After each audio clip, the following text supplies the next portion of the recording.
yan.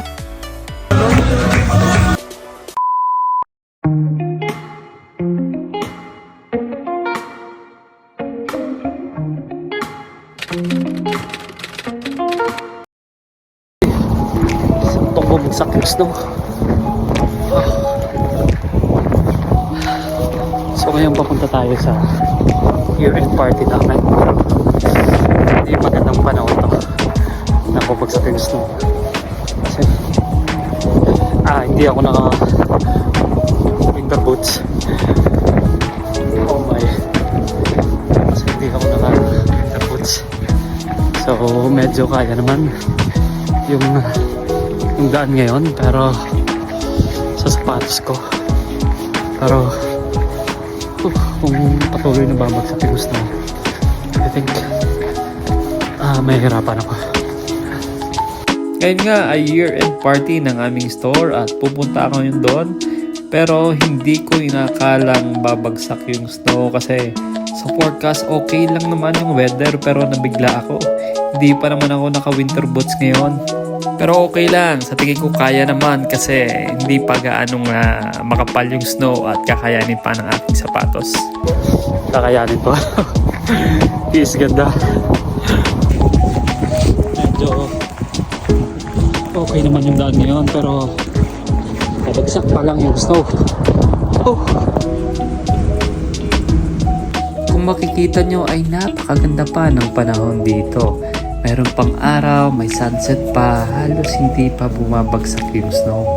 Pero mamaya-maya lang, halos hindi ko ina-expect yung mangyayari.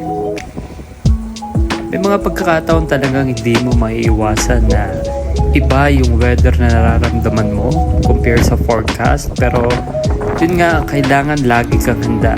Pero sa ngayon, hindi talaga ako nakapaghanda kasi year-end party nga namin ngayon at saka medyo pumama tayo ng sapatos.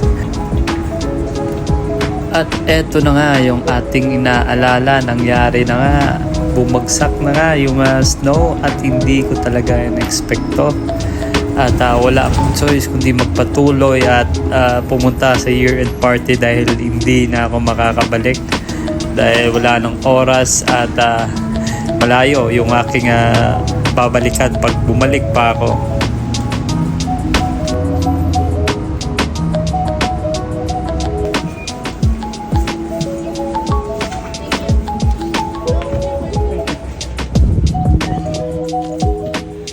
At pagbaba ko pa lang sa bus, wow, naramdaman ko na napakalamig.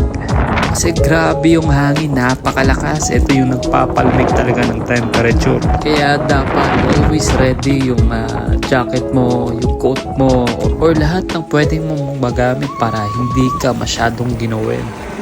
Dito ako natatawa sa sarili ko kasi makikita ko yung mga bata, yung mga batang lumaki talaga dito sa Canada.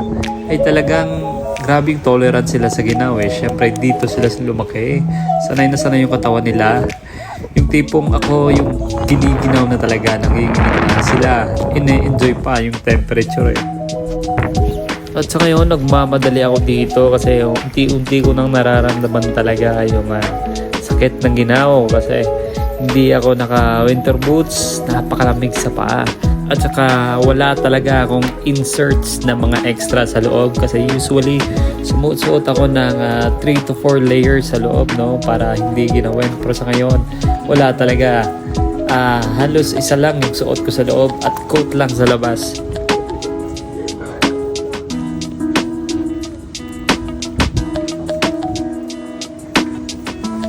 At hindi ko na nga nakayanan, pumasok muna ako sa Walmart para magpainit habang inaantay ko yung weather, baka humupa pa yung pagbagsak ng snow. At may oras pa naman ako, hindi pa naman ako late. Kailangan ko lang magpainit muna kasi napakalamig. Kung makikita nyo, advantage talaga dito sa Canada at isang necessity talaga yung sasakyan. Especially ay napakahirap talaga na wala kang sasakyan, pero dahil baguhan tayo, normal lang na magtiis-tiis muna. At tumungo na nga ako sa aming venue at nakita ko tong kasama ko. Nakasalubong ko to. Eto, kung nakikita nyo, grabe yung coat niya. Halos 2 coat yung sinusuot niya. Ako, isang coat lang at isang insert sa loob. Pero okay lang. Sabi ko nga, ganda muna tayo ngayon.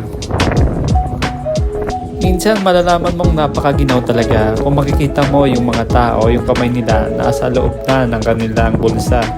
Kaya eto, katulad sa kasama ko, yung kamay niya nasa bulsa na niya kasi napakaginaw na. Pero eto pa rin ako, nagbablog, gumagawa ng content, no? Tiis-tiis muna, no? Para makagawa ng content para sa inyo. Ang oras pala sa moment na ito ay mga 6:30 na. At isa ito sa busy na mga oras sa mga panahong ito kasi yung mga tao ay pauwi na at dumadaan pa sa grocery para bumili ng mga makakain. So hindi nga muna kami tumungo sa venue namin kasi parang masyado pang maaga. At nag-decide kami pumunta muna sa Dollarama. Yung Dollarama pala ay isa ito sa palaging pinupuntahan ng mga tao kasi napakamura ba naman ng mga binebenta nila, no? Halos lahat nandito yung mga kailangan mo, mapadilatas, gamit sa bahay, at kung ano-ano pa na pwede mong magamit, makain, at ang mumura pa talaga. Sa pangalan pa lang ng store, no, na Dollarama, ibig sabihin ito yung parang dollar store.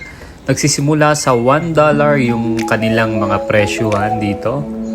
At malaking tulong at pakinabang talaga sa lalo na kung baguhan ka dito sa Canada at nagsisimula pa lang talaga sa lahat. Kaya halos lahat ng gamit ko ngayon ay galing sa Dollarama, hindi sa cheap akong tao, kundi kailangan pa nating magtipid talaga dahil nagsisimula pa lang tayo. Ito yung kailangan muna nating gawin para maitawid yung mga priorities natin dito sa Canada. Eto na nga, papasok na kami sa aming venue at kinakabahan kami kasi baka kami yung nauna or baka wala pang tao. So nandito na nga yung amo ko at yung mga pamilya niya. So dito sa Canada, no, parang mabibigla ka or maninibago ka sa mga bagay dito na iba sa Pilipinas at iba din dito, no, kasi yung sa Pilipinas parang ang bongga ng party namin, especially sa company ko. Pero dito, hindi masyadong bongga, pero napakasimple lang na masaya. Pero siguradong mag-e-enjoy ka dahil ibang experience na naman yung mararanasan mo dito.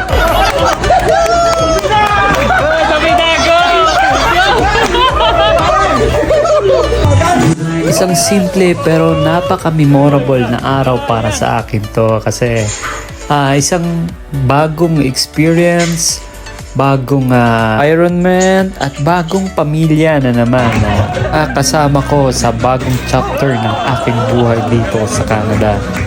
So ito ay simula pa lang ng aking mga experiences dito sa Canada at sana samahan niyo ako sa mga susunod ko pang mga kabanata sa mga chapter ng mga buhay ko dito sa Canada. Salamat sa mga lahat ng sumuporta at susuporta pa. So this is Longo in Canada again. Thank you and God bless.